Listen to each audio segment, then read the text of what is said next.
اے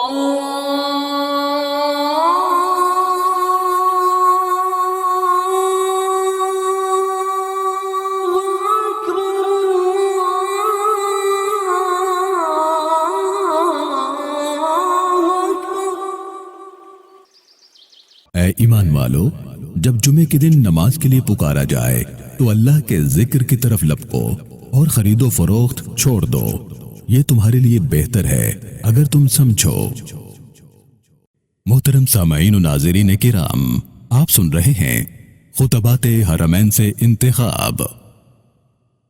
خطبہ جمعہ، امام مسجد الحرام فضیلت الشیخ ڈاکٹر یاسر بن راشد دوسری حافظہ اللہ تعالی۔ عنوان: حج کی فضیلت اور مسلمانوں کی زندگی پر اس کا اثر۔ الحمدللہ، تمام تعریفیں اللہ کے لیے ہیں جس نے اپنے فضل سے بھلائی کے راستے آسان کیے، اپنے بندوں کو اپنے پاکیزہ گھر تک پہنچایا تاکہ حاجی اپنی نظروں کو پورا کر سکیں اور اپنے رب سے مغفرت کی امیدیں رکھ سکیں۔ میں گواہی دیتا ہوں کہ اللہ کے سوا کوئی الہ نہیں، وہ واحد ہے، اس کا کوئی شریک نہیں۔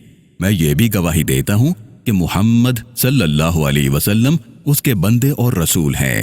اللہ آپ صلی اللہ علیہ وسلم پر، آپ صلی اللہ علیہ وسلم کے آل اور اصحاب پر اور قیامت تک نیکی کے ساتھ ان کی پیروی کرنے والوں پر رحمت نازل فرمائے۔ بعد ازاں، اے لوگو، میں اپنے آپ کو اور آپ سب کو اللہ سے ڈرنے کی نصیحت کرتا ہوں، کیونکہ تقوی بہترین زاد راہ ہے اور روز قیامت کے لیے بہترین انجام کا ذریعہ ہے۔ اللہ سے ہر وقت ڈرتے رہو، اس کے قرآن میں نازل کردہ فرمان حق کو یاد رکھو۔ فرمایا، اللہ صرف متقی لوگوں سے قبول فرماتا ہے۔ اے مسلمانوں، اہل اسلام کے عظیم ترین بہاروں میں سے ایک بہار ختم ہو چکی ہے۔ حج کے ایام اور اس کے عظیم شاعر بھی اختتام پذیر ہو چکے ہیں۔ حاجیوں نے بہترین طریقے پر یہ دن گزارے، مشاعر مقدسہ میں خشوع و خضوع کے ساتھ قیام کیا، اپنے ہاتھوں کو اٹھا کر رب العالمین سے دعائیں مانگی اور اپنے گناہوں اور خطاؤں سے پاک ہو گئے۔ تو مبارک ہو انہیں اس تکمیل عبادت پر، مبارک ہو انہیں اللہ کے فضل و انعام پر۔ اللہ فرماتا ہے، کہہ دیجئے کہ اللہ کے فضل اور اس کی مہربانی پر تو لوگوں کو خوشی منانی چاہیے، یہ ان سب چیزوں سے بہتر ہے جنہیں لوگ سمیٹ رہے ہیں۔ اللہ کی نعمتوں اور انعامات پر شکر گزار ہو جاؤ، کیونکہ شکر گزاری مزید نعمتوں کا راستہ ہے اور اسی سے حج اور عبادت کا مقصد پورا ہوتا ہے۔ اللہ نے فرمایا، تمہارے رب نے اعلان کیا ہے، اگر تم شکر گزار ہوگے تو میں ضرور تمہیں زیادہ دوں گا۔ اے حجاج بیت اللہ، آپ نے اپنی زندگی کا ایک نیا صفحہ شروع کیا ہے۔ حج کے بعد پاکیزہ لباس میں پلٹے ہیں تو اللہ کو بھلے بن کر دکھائیں۔ جب تک زندگی ہے اپنی نیکیوں کی حفاظت کریں، گناہوں سے دور رہیں، جو کچھ آپ نے کمایا ہے اس کی نگہبانی کریں، جو کچھ تعمیر کیا ہے اسے گرنے مت دیں۔ فرمایا، تمہاری حالت اس عورت کی سی نہ ہو جائے جس نے آپ ہی محنت سے سود کاتا اور پھر آپ ہی اسے ٹکڑے ٹکڑے کر دیا۔ حج مبرور کی علامت اور اس کی قبولیت کی نشانی یہ ہے کہ نیکی کے بعد وہ دوسری نیکی کی توفیق دیتا ہے اور مستقل مزاجی آ جاتی ہے۔ اللہ نے فرمایا، پھر جب تم فارغ ہو تو عبادت میں جت جاؤ۔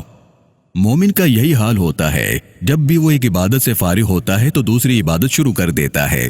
تو خوش نصیب ہیں وہ لوگ جن کی عیدیں نیکیوں کی قبولیت پر ہوتی ہیں، جن کی امیدیں سب سے بلند ہوتی ہیں، جن کے احوال بہتری کی طرف گامزن ہوتے ہیں، کیونکہ مومن کے لیے نیکی کا موقع تو اس وقت تک جاری رہتا ہے جب تک اس کی روح قبض نہیں ہو جاتی۔ فرمایا، اور اپنے رب کی عبادت کرتے رہو یہاں تک کہ تمہیں موت آ جائے۔ اے مومنو، جس نے حج میں رحمان کے لیے لبیک کہا، اسے چاہیے کہ وہ ہر جگہ اور ہر وقت اللہ کی فرما برداری میں مصروف رہے۔ جس نے حج میں محظورات احرام سے پرہیز کیا، اسے معلوم ہونا چاہیے کہ کچھ چیزیں ہمیشہ کے لیے محظور ہیں۔ شیطان کی پیروی سے بچو، رحمان کی حدود کے قریب نہ جاؤ۔ رسول اللہ صلی اللہ علیہ وسلم نے فرمایا، سنو، ہر بادشاہ کا ایک محفوظ علاقہ ہوتا ہے اور اللہ کا محفوظ علاقہ اس کے حرام کام ہے۔ اللہ کے بندو، اللہ تعالیٰ مجھے اور آپ کو قرآن و سنت کی برکتوں سے نوازے، ان میں آنے والی آیات و حکمت سے فائدہ پہنچائے۔ جو کچھ آپ نے سنا میں اسی پر اکتفا کرتا ہوں۔ اللہ سے اپنے لیے اور آپ کے لیے معافی مانگتا ہوں، آپ بھی اسی سے معافی مانگو، بے شک وہ بہت معاف کرنے والا اور رحم فرمانے والا ہے۔ دوسرا خطبہ۔ الحمدللہ، تمام تعریفیں اللہ کے لیے ہیں جو اپنے متقی بندوں کو بے شمار عطائیں دینے والا ہے، ہر وقت انہیں نعمتوں سے نوازتا ہے۔ میں گواہی دیتا ہوں کہ اللہ کے سوا کوئی معبود نہیں، وہ واحد ہے، وہ یکتا ہے، اس کا کوئی شریک نہیں۔ میں یہ بھی گواہی دیتا ہوں کہ محمد صلی اللہ علیہ وسلم اس کے بندے، رسول اور امام المتقین ہیں۔ اللہ آپ صلی اللہ علیہ وسلم پر اور آپ صلی اللہ علیہ وسلم کے آل و اصحاب پر رحمت نازل فرمائے۔ بعد ازاں، اے اللہ کے مہمانوں، یہ اللہ کی خاص توفیق ہے کہ حاجی حج کے بعد خالص توحید لے کر لوٹے، اس کا دل پاک ہو چکا ہو، اس کا ایمان بڑھ گیا ہو، اس کی حالت بہتر ہو گئی ہو، اس کا اخلاق اچھا ہو چکا ہو، اس کا یقین مزید پختہ ہو گیا ہو اور اس کا تقوی بڑھ گیا ہو۔ حسن بصری رحمہ اللہ سے پوچھا گیا، حج مبرور کیا ہے؟ انہوں نے کہا کہ انسان دنیا سے بے رغبت اور آخرت کی طرف رغبت لے کر لوٹے۔ اے عبادت گزارو، مختلف اقسام کی عبادت کرنے کے بعد استقامت کے راستے پر قائم رہو، کیونکہ آپ دائمی اقامت گاہ میں نہیں ہو۔ اے حجاج کرام، اے نمازیو، یاد رکھو کہ مسجد حرام میں ان دنوں خطبہ مختصر اور نماز ہلکی کی جاتی ہے تاکہ زائرین کرام کو آسانی ہو اور وہ گرمی اور بھیڑ سے بچ سکیں۔ اللہ فرماتا ہے، بے شک اللہ اور اس کے فرشتے نبی صلی اللہ علیہ وسلم پر درود بھیجتے ہیں۔ اے ایمان والو، تم بھی ان پر درود و سلام بھیجو۔ اے اللہ، اپنے امانت دار رسول حضرت محمد مصطفیٰ صلی اللہ علیہ وسلم پر رحمت نازل فرما۔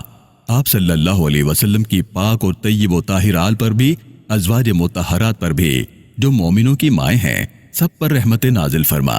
اے اللہ، خلفائے راشدین حضرت ابو بکر، حضرت عمر، حضرت عثمان اور حضرت علی رضی اللہ عنہم سے راضی ہو جا۔ تمام صحابہ کرام اور قیامت تک نیکی کے ساتھ ان کی پیروی کرنے والوں سے بھی راضی ہو جا۔ اے پروردگار، ہم سے بھی راضی ہو جا، ہم پر اپنا کرم اور احسان فرما، اے سب سے زیادہ کرم فرمانے والے۔ اے اللہ، اسلام اور مسلمانوں کو عزت عطا فرما۔ اے اللہ، اسلام اور مسلمانوں کو عزت عطا فرما، اپنے موحد بندوں کی مدد فرما، دین کی حفاظت فرما، اس ملک کو اور تمام اسلامی ممالک کو امن و اطمینان عطا فرما۔ اے رب العالمین، اے اللہ، حاجیوں کے حج اور ان کی کاوشوں کو قبول فرما، ان کے حج کو مقبول اور ان کی محنت کو مشکور بنا، ان کے گناہوں کو بخش دے۔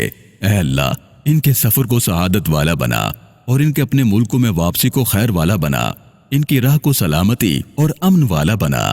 اے اللہ، ہمارے امام اور ولی امر خادم حرمین اور ان کے ولی عہد کو اپنے پسندیدہ کاموں کی توفیق عطا فرما، انہیں ان کے اعمال کا بہترین اجر اور ثواب عطا فرما جو وہ حرمین شریفین کے لیے کرتے ہیں۔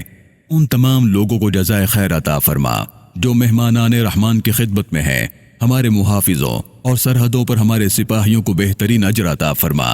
اے اللہ، پریشان حالوں کی پریشانی دور فرما، مصیبت زدوں کی مصیبت دور فرما، قرض داروں کے قرض ادا فرما، ہمارے مریضوں اور تمام مسلمانوں کے مریضوں کو شفا عطا فرما۔